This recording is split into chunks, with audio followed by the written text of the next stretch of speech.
I'm here in Ma'ale Adumim. It's a town that was built over the Green Line in the West Bank. Israel considers it part of its territory, but the international community considers it an illegal settlement. And that's a newsworthy topic this week after over 1,000 tenders were approved in areas like this.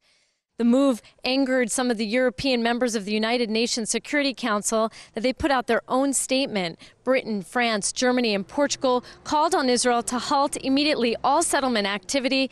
They also included in that statement raising concerns about escalating violence, settler violence against Palestinian property, what is called here price tag attacks on mosques. Now, that didn't go over too well at Israel's foreign ministry. Herb Kanan, who's a veteran diplomatic reporter for the Jerusalem Post, explains. The Europeans are saying, well, we expect Israel to, bring down the whole law and finding these guys, as if Israel needs the Europeans to come in and tell them that. I mean, Israel has an very independent legal system and judiciary. They're going to do that without the EU standing back and saying you have to do it. And I think that was what was kind of galling, the kind of paternal, patronistic type of attitude in this whole thing. Israel's foreign minister, Avigdor Lieberman, had his team issue a very sharp response.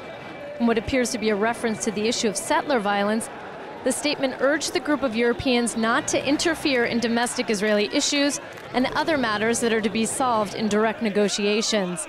Taking a swipe at the Security Council's priorities, Israel also suggested it focus on more urgent matters like the bloodshed in Syria, the fight for democracy in Egypt, and the threat of a nuclear Iran. And Israel also objected to the group's support for indirect talks through the Quartet instead of direct ones favored by the United States and Israel. The Quartet on September 23rd came out with kind of a roadmap about how to get back into talks, saying that the two sides have to come up with comprehensive proposals. Palestinians said that those comprehensive proposals then go to the Quartet. Israel said those comprehensive proposals are passed one to the other in direct negotiations.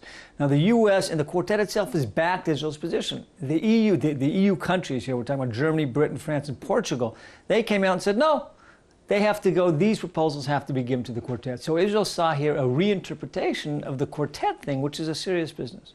The United States backed Israel in criticizing this UN statement from Britain, France, Germany, and Portugal, a group that acted independently and without the backing of the EU. The State Department spokeswoman Victoria Nuland said that, quote, shouting off the rooftops of the Security Council will not change the situation on the ground. She reiterated the U.S. position that only direct negotiations between Israelis and Palestinians can lead to a stable and lasting peace. So aside from some diplomatic drama, this UN statement is not likely to change anything in the peace talks, and many believe that those talks will remain stalled until after the U.S. presidential election. Jordana Miller, JN1, Ma'ale Adumim.